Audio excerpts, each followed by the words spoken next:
Welcome to Group Dates and Hot Takes. I'm Sampy. I'm Christy. Let's talk about Married at First Sight. Hello, everybody. Hello, Christy. Let's talk about another exciting episode of Married at First Sight. Let's do it. This was exciting this week. Yeah, it's couples retreat time. What do we have, like 8 or 9 days, something like that, left till decision day? Yeah, I think I saw 8. Yeah, oh boy. we're really coming down to it. We have one couple already disintegrated. We have 4 couples who are always on the edge of disintegrating. I will say it was nice not to have Morgan this episode. Wow, that is real rough. I was whenever I go to prepare my notes ahead of time, I always write out the couple's names because I'm gonna take couple specific notes, as you do when you're a professional like I am. And I often can't remember one or two of the couples. Like, I'll write out most of them and be like, who? Oh, I didn't write down Mitch and Krysten. And today, or yesterday when we were watching this, I couldn't for the life of me remember. I was like, I know there's a 5th couple. What's? And then it's like, oh wait, no, there is no 5th couple. They're gone. Not anymore. Forever. So, I imagine this couples retreat time is a standard fare for Married at First Sight. Yes, there's always something interesting that happens when they're all put in a house. And this year's house was very nice. There have been some less than stellar log cabin type places, so I liked this one. I imagine that if you went on Married at First Sight and they put you in a log cabin for couples retreat time, you would be very angry. Not pleased. Some people just prefer living in the lap of luxury. Well, speaking of couples retreat time, I guess not the entirety of the thing, but our opening salvo, at least for this, is putting on prom for Lindy, because she grew up very repressed and never got to go to prom. So let's talk about it. Lindy wants Miguel to take a photo, or a photo of her. But Miguel is, lounging around trying to relax and doesn't appreciate the tone she used. He said it felt like you were saying just stop what you're doing and take a photo, like not regarding my feelings. So it's so interesting how the tiniest little thing can become a major argument. I mean, it was just a selfie. Yeah, I think with Lindy and Miguel, they have a tough time communicating because, and I wrote this down later because this whole saga continues the entire episode. But have you seen the Snickers commercials? You're not you when you're hungry. Yes. Like the Betty White and all of that. Like, that's just, I was watching this, I was like, man, he just needs to eat a Snickers bar, because he just seemed incredibly cranky the whole episode. And I think that layer of crankiness kind of made everything worse. And that fed into their normal dynamic, because I think for Lindy, and this is, I think that with Lindy's upbringing, and I think that Miguel needs to be aware of this and give grace because of it, though he doesn't want to give grace, as we've established previously. But I think with her upbringing and her background, her first instinct is to sort of hide her true emotions. So like when we saw with this show, she wanted him to take a picture of her because she was all beautified for their prom, right? And so the lighting at the window was perfect, and she wanted to document that. And he was cranky and trying to rest before the socialization. You know how hard socialization is. And so she asked him to do it. He was like, nah. And she started like winding up. And then he was like, oh, are you upset? And she's like, no, I'm just joking around. And I think that's her first reaction, is to be like, not recognize how she's truly feeling. Well, because she's afraid he will leave and get upset if she actually shows her true feelings, but then that just irritates him more. Right. And I just think that maybe she doesn't always understand what's happening with her in that moment. And so she, by default, kind of reacts in a way that's like, is not expressing how she truly feels, is more of like a bit of a mask. And then later, she then kind of is able to process more and realizes what's going on with her, as we will see. But yeah, man, that was not great. No, just a bad start. And it just continued. Mm-hmm. I guess, Miguel just doesn't want to be an Instagram husband. No, it doesn't appear that way. I mean, even when they like all walked down the stairs and greeted the rest of the couples, he didn't look super happy to me to be there. I think we just caught him on a bad weekend.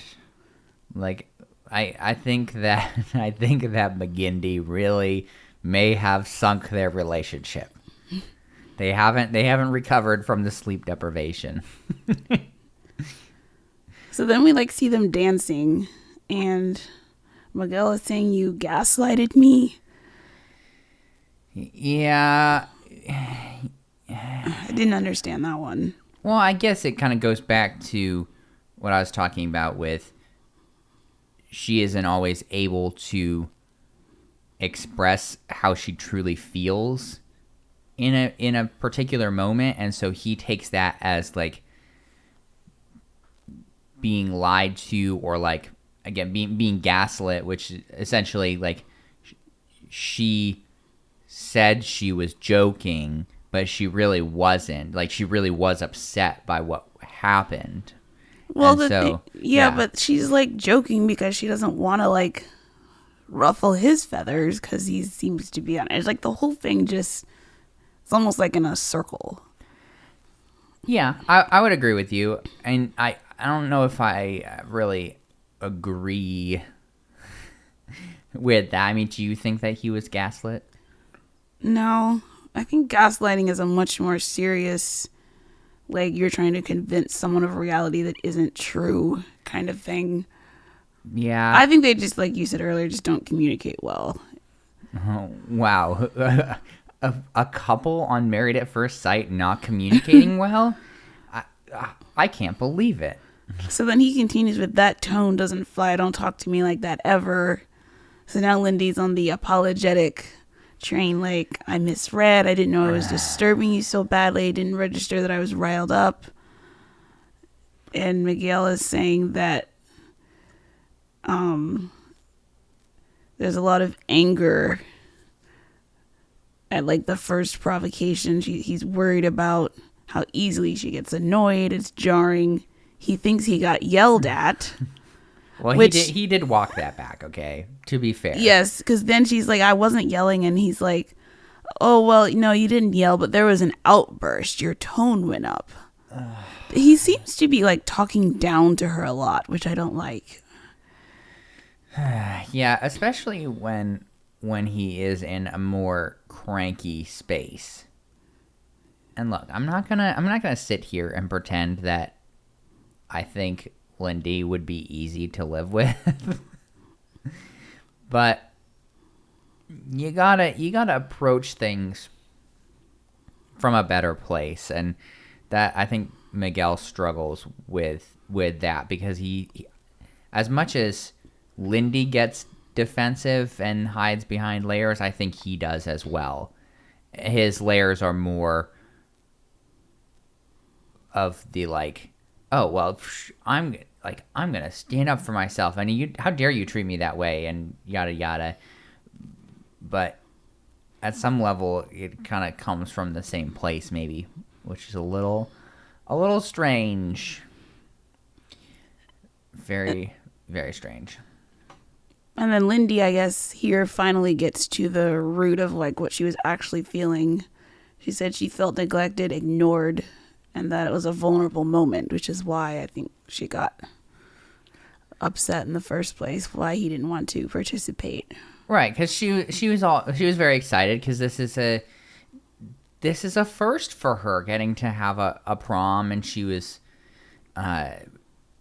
beautiful in her dress. I don't know what you thought about her dress, but I wasn't my favorite, but well, she thought she was beautiful, okay, and that's all that matters. You can't take that from her, all right? And she saw some beautiful natural lighting and wanted to document that moment. And so, yeah, I think that we all probably could relate to that, of like being into a moment and then just being shot down and not really understanding that so much. And then, yeah, it snowballed from there. Yep, but they like sort of get to a we're okay place during the prom. So for the moment, things are on thin ice, I would say. Yeah, this is going with such a couple, like every couple centric episode.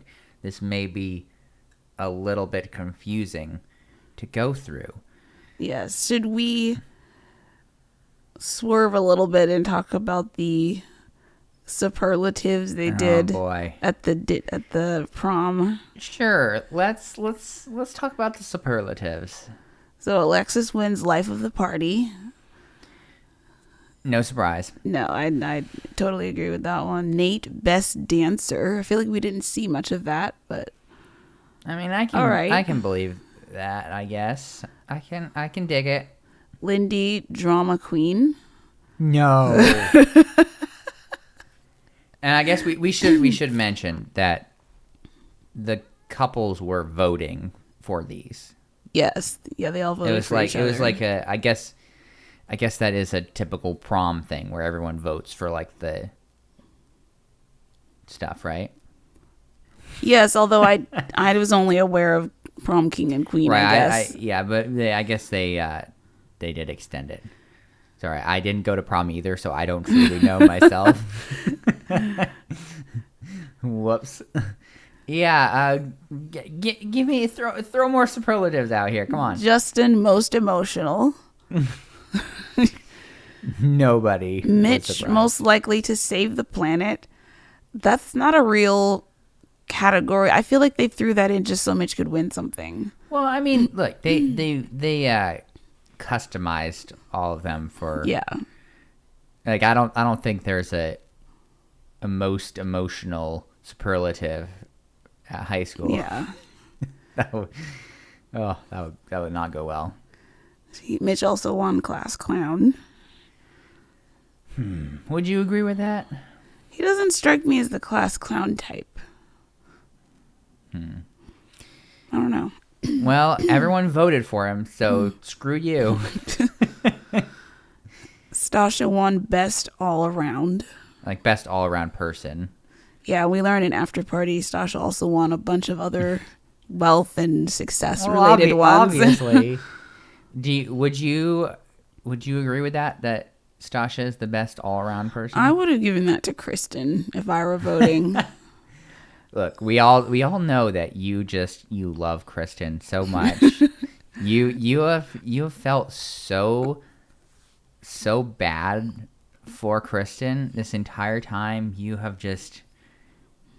love her so much. I know. She's a saint. Wow. Well, you didn't get to vote for these, so No. sorry. Alexis won biggest gossip. Another no surprise there. I know, as they bring up, including, I think it was Stacia was like, yeah, you ended their marriage. Which, she definitely had a hand in it. I mean, you can't blame her for it, because as we've talked about many times, that marriage was doomed from just about the beginning. But she lent a helping hand. Mm-hmm. Lindy and Miguel won most likely to stay married. After watching this episode, how do you feel about that? I don't think I would agree, although the couples didn't know the extent of what was going on with them, and up to this point they've been like the happy-go-lucky couple, so I can't blame them for voting that way. So, if you had to give out that superlative, who would you give it to? Probably Stacia and Nate. Oh, dang it, that's who I was going to give it to. I mean, I loved that Alexis joked Krysten and Mitch. Throwing shade. Oh, okay, well. And then we had... I feel like there are more coming. Well, there's this one major one, most likely to end up with multiple divorces. Krysten won that one and admitted she voted for herself, which Mitch did not appreciate. Well, she was also she went with it. She was like, because she and Alexis were the ones giving out the awards. Mm-hmm. So she read the cue card and was like, it's me. She also tried to couch it by being like, oh, it means like someone who loves hard and gives it their all, trying to make it sound better. But I think Krysten is retaliating a little bit based on all the other nonsense that has happened with Mitch. What? Yeah, it was actually hard for me to read the intention behind this, because we do know that Krysten is a bit of a prankster, and it didn't. I guess when I saw the promos, I thought it was worse than how I took it when I was watching the actual show. Meaning it seemed more pointed in the promo. Oh. Like without the context.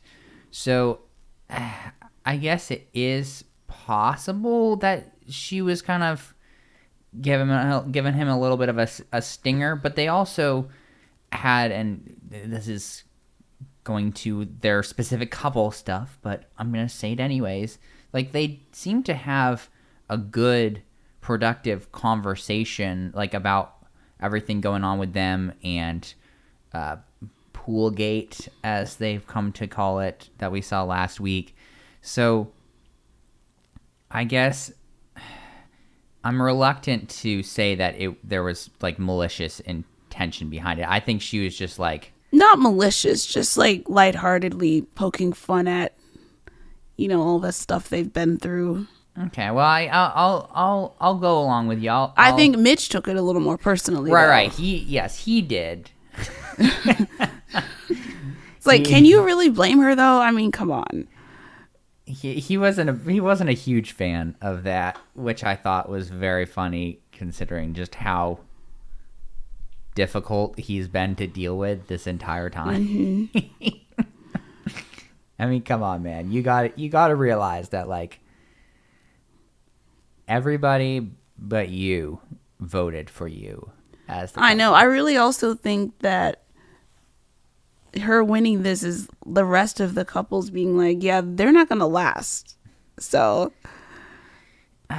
yeah, see, I also kind of struggle with that, because at first I thought it was a couple award, like the most likely to stay married award, but it did. I think it was actually an individual award, which is a little strange. Maybe because it was most likely to end up with multiple divorces, so that would be a singular person. Right. So. Well, hopefully that does not provide an ill omen. No.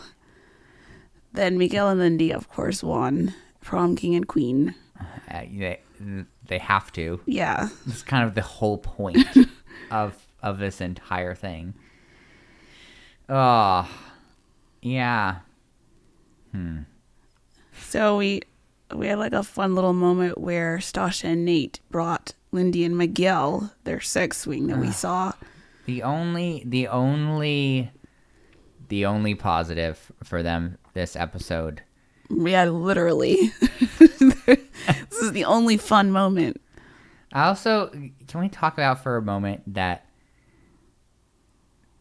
Nate and Stacia were just lending them the sex swing? Yeah, I don't know why, but briefly they were like, "Look, you can have it for today, but we're gonna need it back tomorrow." Okay.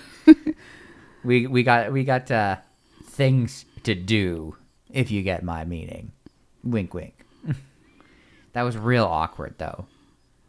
I thought it was hilarious. Lindy got in. Fully clothed, though. Well, yes. Oh, man. I just... Call me old-fashioned, but I don't know if I would want a friend's help setting up a sex swing. Well, yes, that would be awkward. Like in real life. And also stand there as you test it out fully clothed. Yeah, I really can't picture that happening. Like if we were to invite a pair of friends over, like that would just never happen. It's just weird. Yeah, very weird.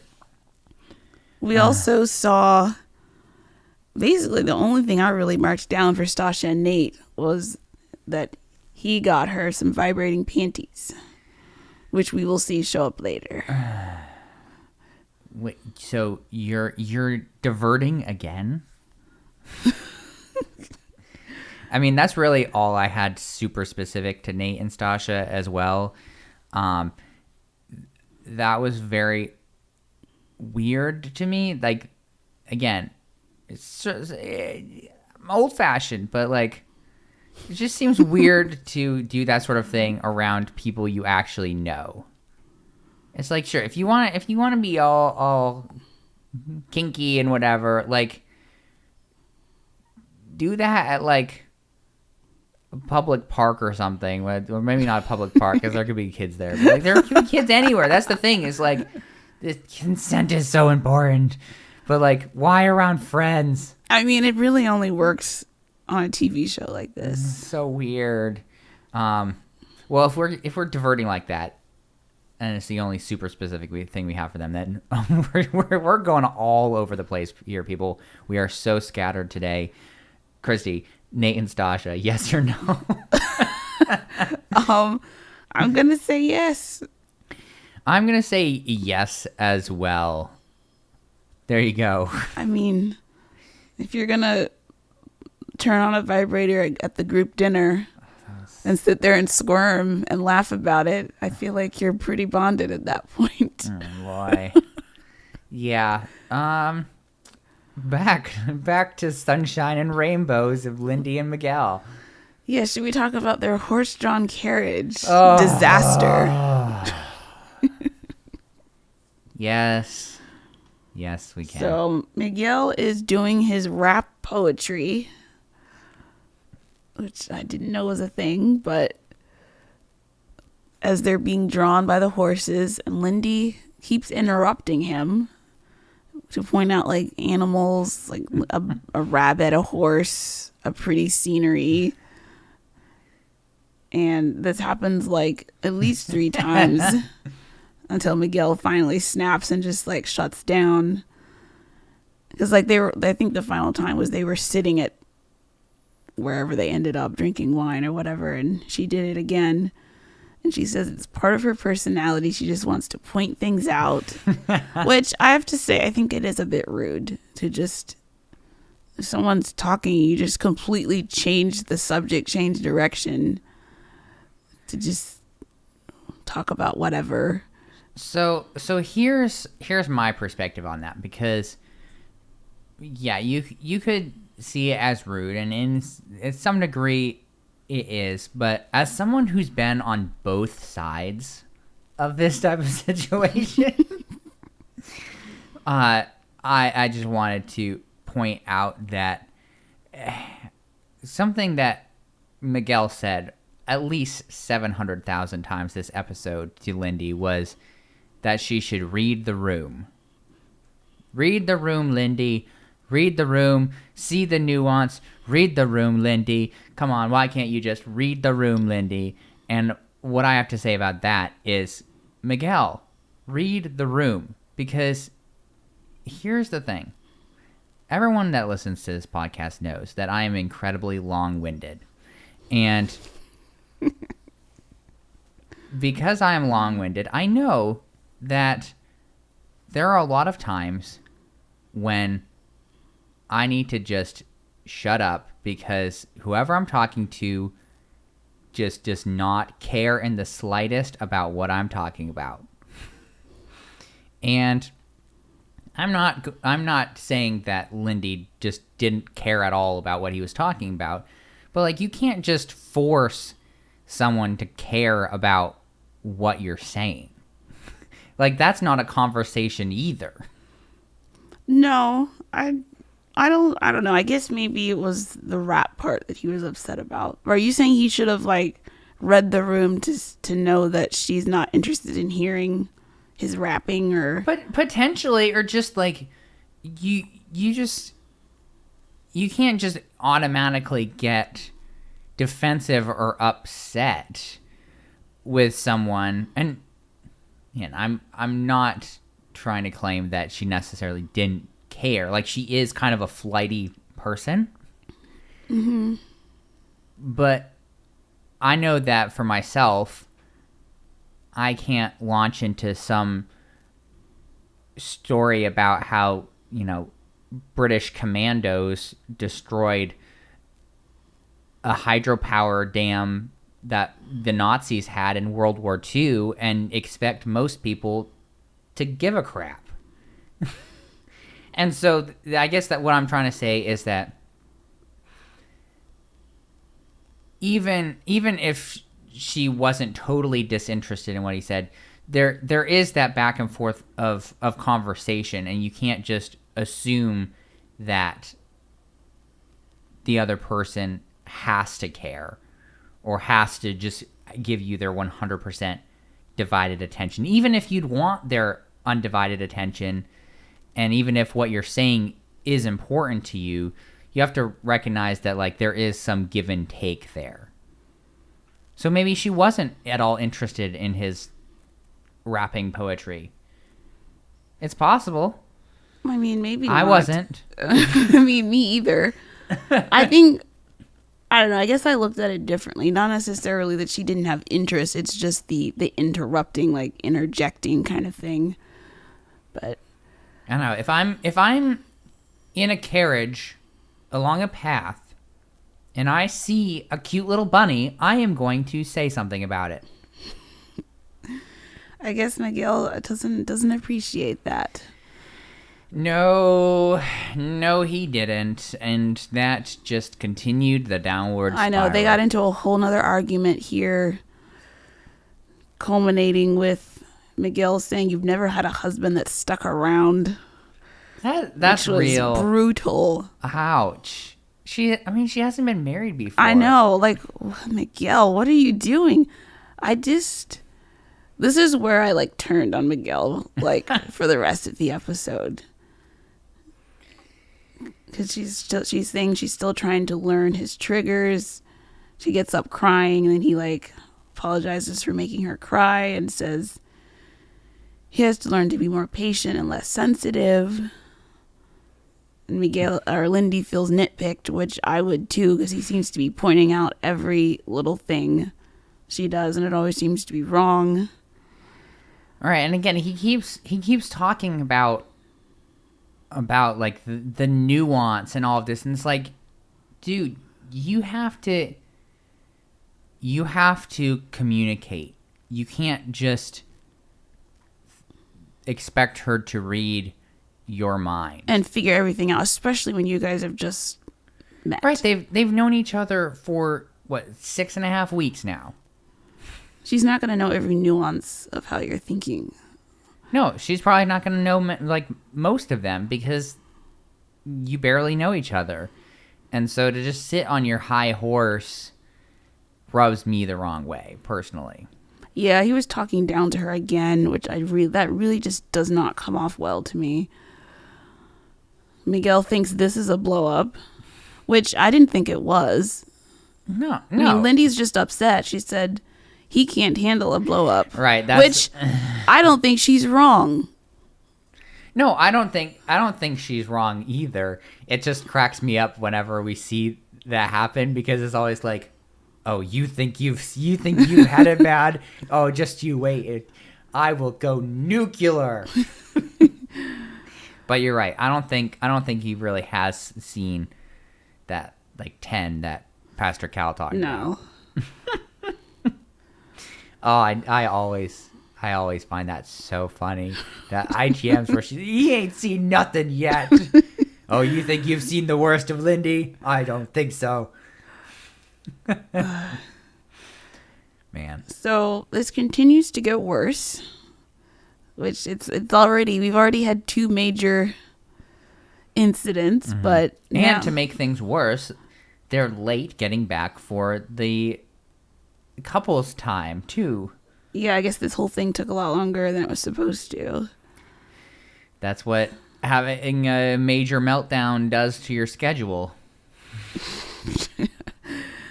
So then it's now, I guess, close to dinner. They're supposed to be on their way down to eat dinner with the other couples, and Lindy decides to ask her producer to take a video. Right, because they're on the deck overlooking the beautiful San Diego hills, presumably. It's approaching sunset. It's golden hour, and golden hour, very important. When you're trying to get a good picture, golden hour is a must. Let me tell you. Oh, that picture will pop. Very true. Yeah. So, as you're saying, yeah, she asks a producer to take her picture. Miguel takes this personally and says, "Oh, I could have taken it," and got annoyed that she didn't ask, which she said she decided to play it safe, which I don't blame her. Look what happened the last time she asked him to take a selfie. Because she thought he was wanting to relax like before. And this sets off a whole chain reaction of arguing. She asked him for a hug. He says no. That was brutal. Yikes. that was brutal. You really terrible, Miguel. It's so cold. Like, ugh. So of course Lindy's crying again. Do you really blame her though? No, not at all. Like, it was so harsh. I would agree. A bit harsh, and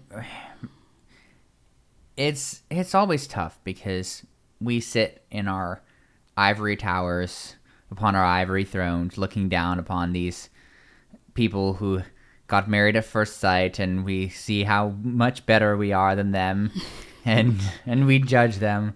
But I was also having a hard time with Miguel here this episode, and I don't know who that guy is, but the podcaster they brought in on the after party segment, I thought had an interesting thought, which was, and this has been making its rounds in relationship psychology, pop psychology for a long time, but the whole being a team versus the problem versus two people on their own having a problem with each other.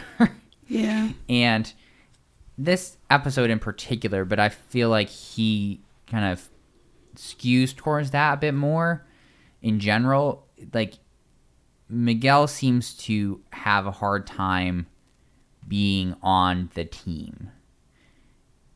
In that, like with the hug, for example, like, you can be beefing with your spouse, but you shouldn't, like, withhold affection from them. You shouldn't be, like, making them question, like, your intentions and your, like, commitment and all of that just because there's some sort of problem happening, some sort of fight going on. And so I just you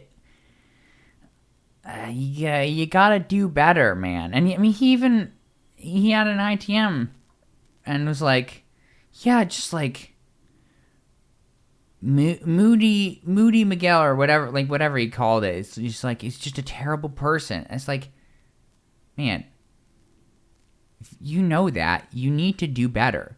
Like, I know choices are difficult, but, like, you gotta hug your wife when she tries to hug you. Like, you gotta do those things, because not doing those things makes the rift deeper. And in my opinion, at least, and this is just in general, like, it causes a problem in the relationship itself. Because I don't always see problems, like, between people as being like, oh, so you're disagreeing about something. That's not a problem for the relationship. That's a problem that you're just dealing with together because you view things differently or whatever. But, like, once you start to get to this level of, like, oh, I'm not going to hug you, or, oh, I just expect you to do this stuff, it kind of, the cracks appear in the relationship itself. And that concerns me a bit with these two. Yeah. Moment of silence. So, I mean, Miguel, like, goes to the bathroom where Lindy went to say sorry again, and she said, it's painful when you reject me like that. And then he has the nerve to say, it would have been the fakest hug if I had hugged you. Like, that is not the right answer or thing to say.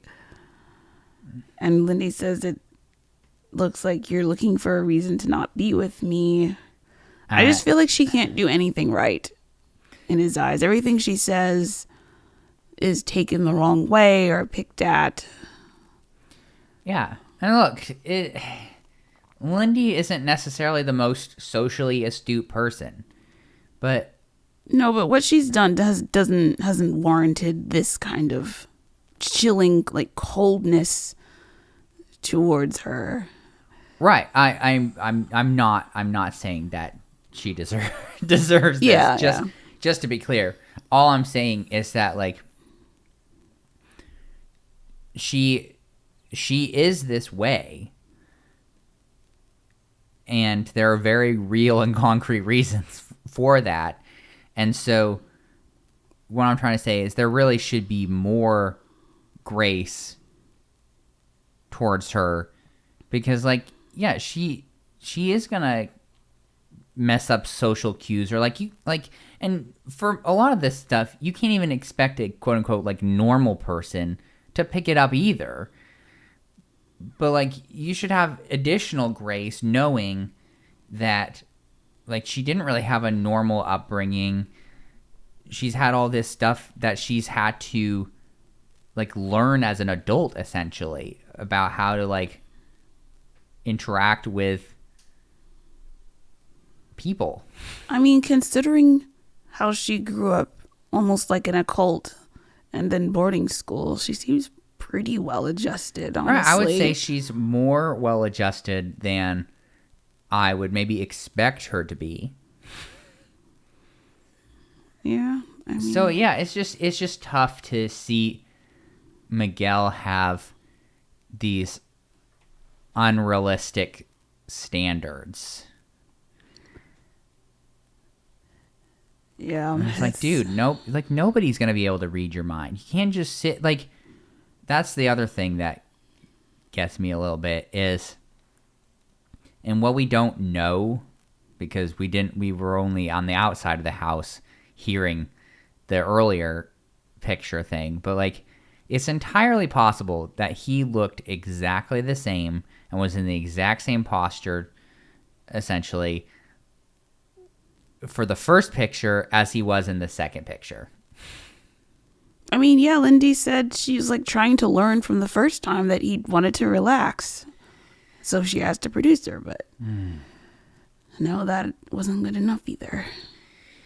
Nope, not good enough. Should we do Justin and Alexis real quick? Yes, but first I need you to tell me, decision day, yes or no? Oh, I mean, right now, no. I mean, there's still more to talk about with them later with the group stuff, but I would say no. Yeah. We're on the same page this week. I've been so a yes far. all season, but this was rough. Yeah. It was hard to watch, too, just the way he was acting. Yeah, he really needs to do better. Make better choices. It's a no from me as well. So you wanted to talk about Alexis and Justin. Yep, we learned that they have finally consummated the marriage. Oh, boy. And total Alexis and Justin style. We learn about this in the most awkward way possible, as he's like trying to cinch up her shoe for her, and she's like, like, are you like really okay? Like, you had a lot of trouble getting my bra off too. Alexis is always volunteering details we don't need. No, we don't. We don't need those details. I don't need to know that. Oh boy. So then we see them at a wine tasting.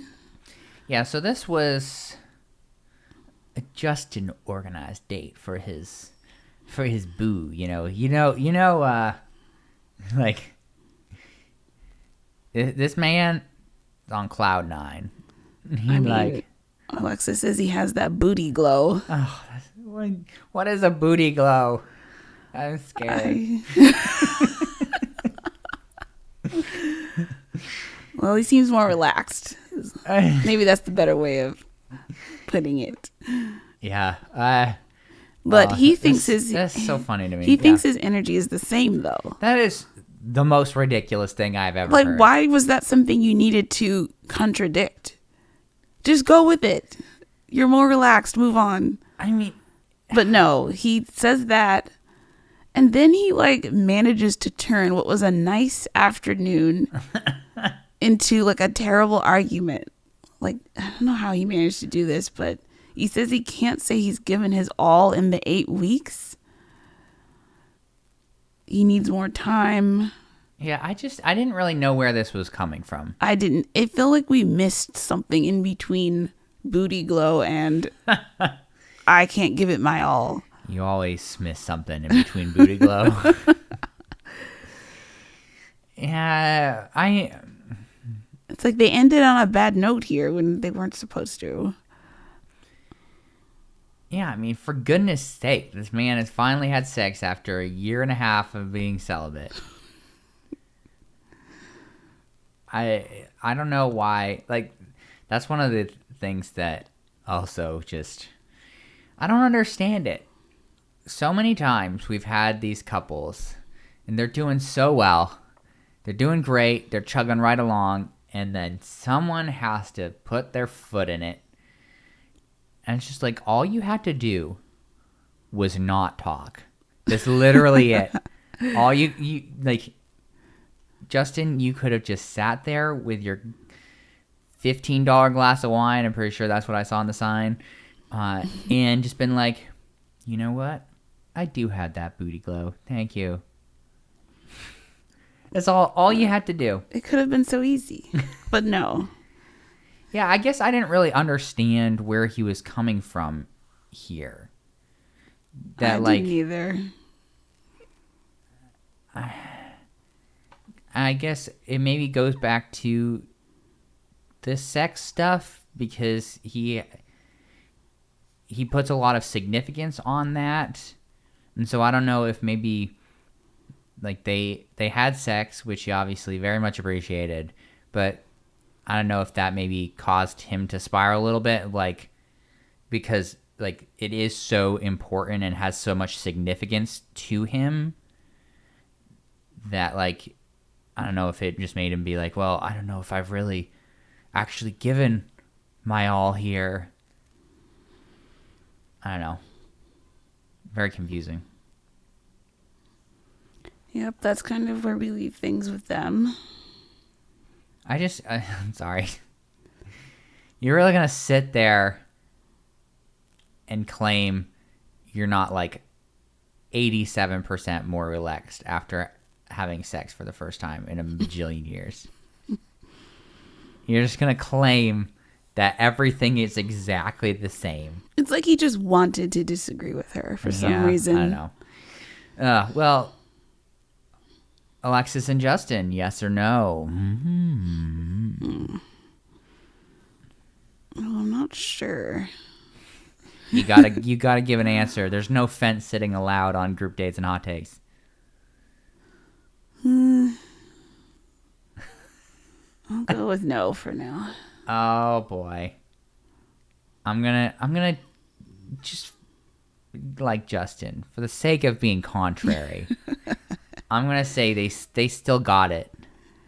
They still got it. I think that Alexis has a little bit more to work with now.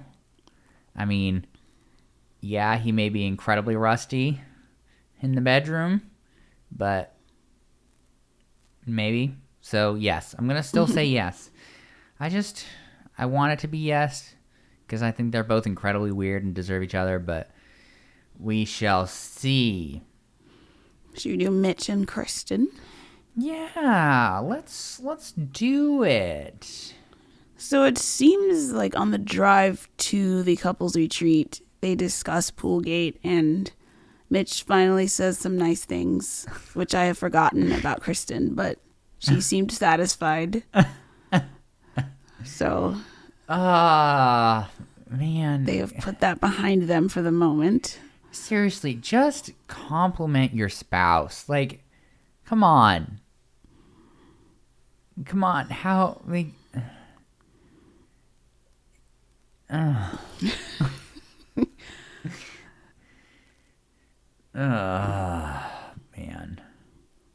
Yeah. So there's that. Yep. So then at archery, they will be shooting arrows. Well, first at a normal like bullseye type of target, which I thought this was This was way too easy. They put those targets so close. Well, you gotta be able to hit the bullseye. You really gonna miss a target if it's like 7 feet from you? It was more than 7 feet. I know it was more than 7 feet. I was engaging in hyperbole. You gotta make it easy for those of us who don't have good aim. Fine. You can have your 7 foot away archery targets there. Yeah, so they decided to write on a piece of paper something that they wanted to destroy from their relationship and put behind them. Because, you know, that's how you put things behind you, is you write it on a piece of paper and stick it on an archery target and you shoot it with arrows. Krysten wrote down attraction and Mitch wrote Poolgate. And so they shot those and had a cathartic release, I suppose. And well, should we talk about how they interpret Poolgate differently? No. Or Mitch is just like, I don't want to go through that again. Yeah, boy. And Kristen's like, I actually feel like it was a good thing for us because you finally said some nice things to me. I mean, I thought it was a good thing just because she finally got to speak her mind. So there's that too. I feel like someone like Mitch, every once in a while, you just kind of need to smack him around so that he sees sense again. Because he gets so deeply burrowed into his own agenda and how he views things in kind of this warped way that every once in a while, you just be like, whack, whack, whack. And he's like, oh, this is how real people think? Interesting. Okay. He just needs to be recalibrated every once in a while. Yes, Mitch does, in fact, need to be recalibrated regularly. Well, yes or no on them?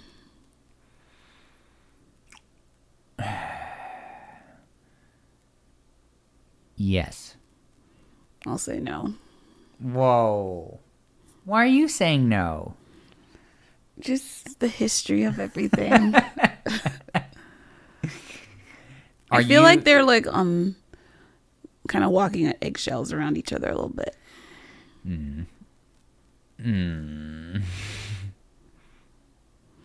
Are you saying this because you want them to break up because you think Krysten deserves better? Be honest with me. I mean, that's always true, but I'm just going off of what I see. That's always true. Wow. Look, I think that Mitch has potential to be a decent person and a good husband with enough recalibration. Wow. Got some disagreement on group dates and hot takes here. I just say yes because I think they're both too old to have any other options. Yeah, the age thing is a factor. So what I wanted to ask you about was the women's kitchen get together where they all gathered to make some food, I guess, and talk about the gossip. Mm-hmm. Tell me everything. Alexis did reveal that Justin's stamina wasn't where it needed to be. So why are we talking about this? Another piece of information, she volunteers that, didn't have to be on national television. But and then Alexis also says she doesn't need a vibrator. And then Krysten mouthed to the camera that she has 3 of them. Yes, I mean that is the question as old as time, isn't it? Do sex toys are they a good thing, a bad thing? Do they add stuff to your married life? Do they compete with your intimacy? What is the answer? We won't talk about that. No, we won't. Krysten and Mitch are still not having sex currently. Mm-hmm. Yeah. I amend my answer. No, I'm kidding. I'm still saying yes for them for the moment. Yeah. What did you think about Krysten's comment regarding whether or not she will say yes on decision day? Did you write that down? Yeah, she said that woman in me wants to say no. Well, so she said that the wife in me wants to say yes. The woman in me wants to say no. I mean, that doesn't sound promising to me. So, yeah, I still think they're a no. Yeah, I mean,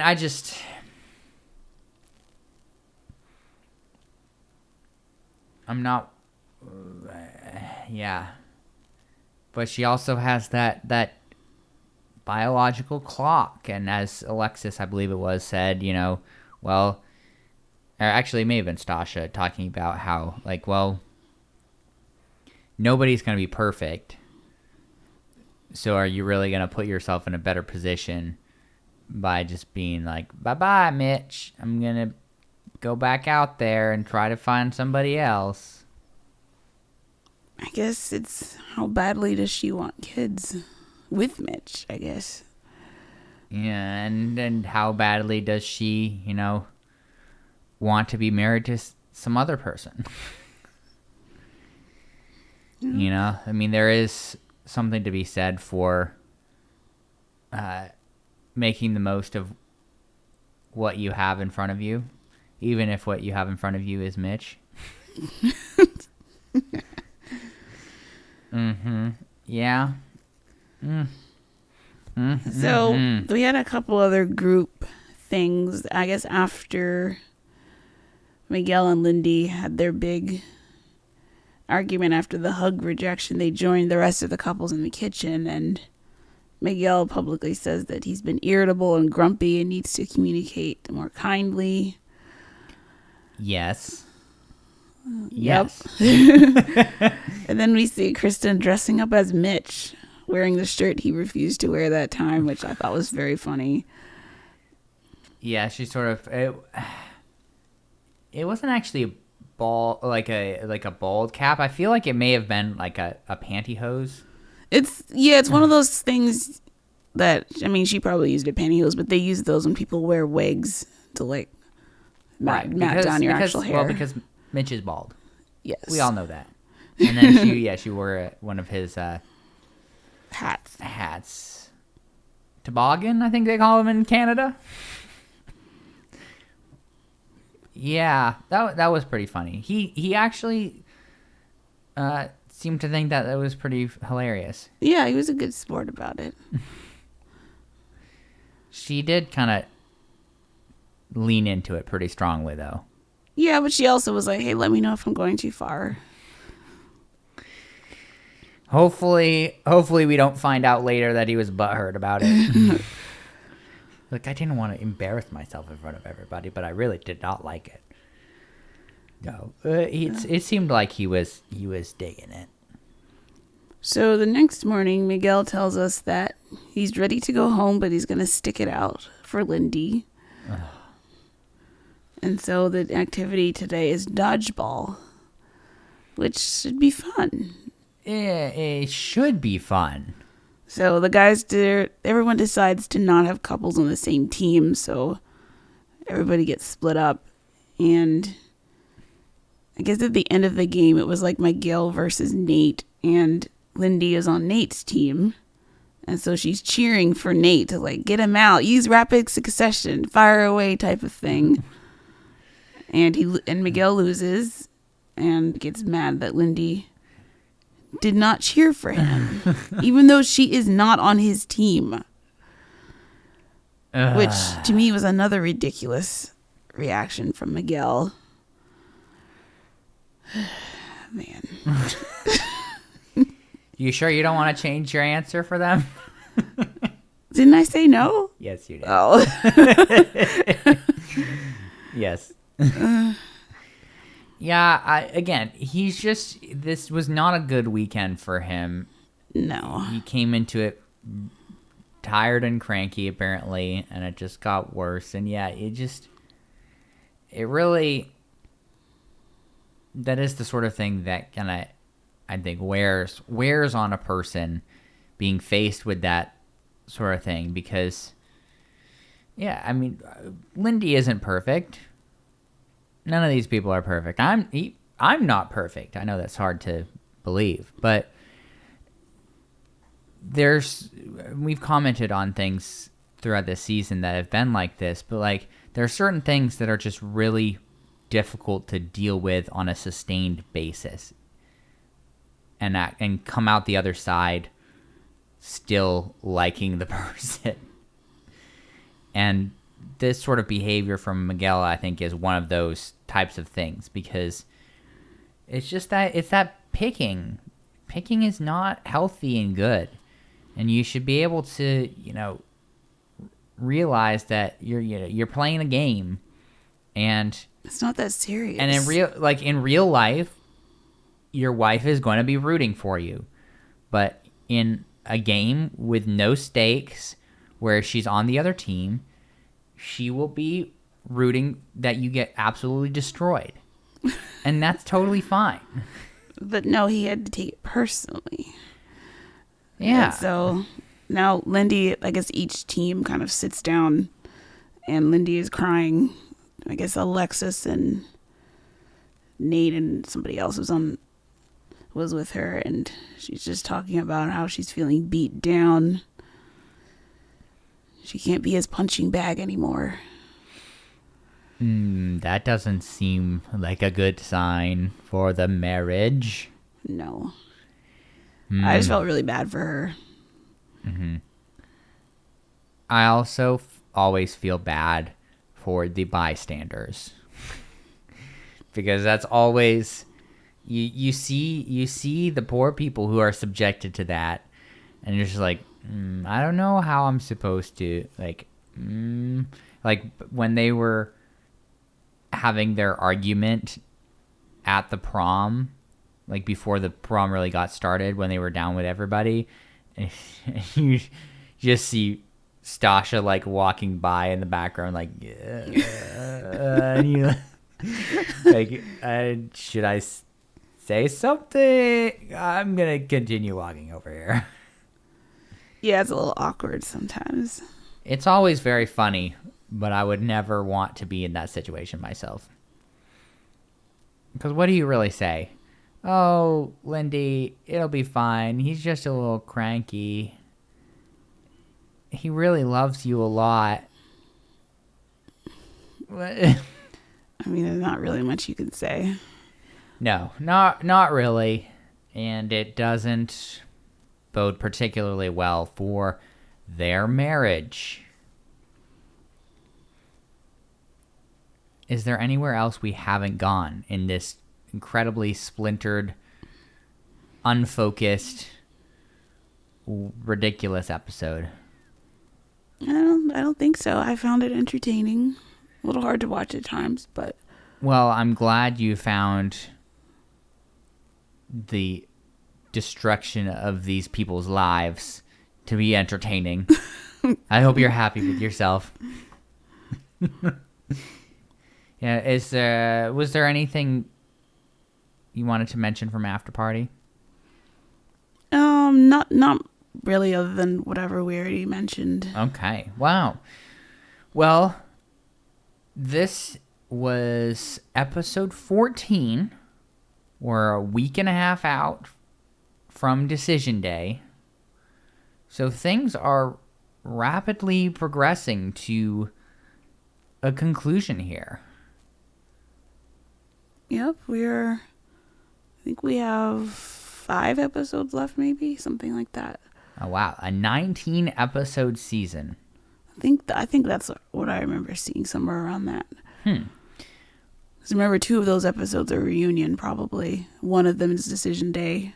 Mm-hmm. So, okay, probably next week and the week after are our last 2 regular ones. Well, that's very exciting. I've never seen a Decision Day happen before. I don't know what to expect. Will there be fireworks? Declarations of love? I mean, will we finally see the experts again, even though they should have been all over this weekend? Yeah, they should have been there at the house with them. I know. They should have been staying at the house. Yep. And on call 24/7. They're just sleeping Lindy in Miguel's room. That's where you really need it to be. Just have a little cot set up in the corner of their room. Yeah, we definitely needed and could have used some emotional firefighters this episode. Yep. But alas, they were not here. Christy, how can people get in contact with us? You can email us at groupdatespod@gmail.com or follow us on Instagram and Twitter at groupdatespodcast. Mm-hmm. And as always, we will be back next week for more amazing podcast episodes.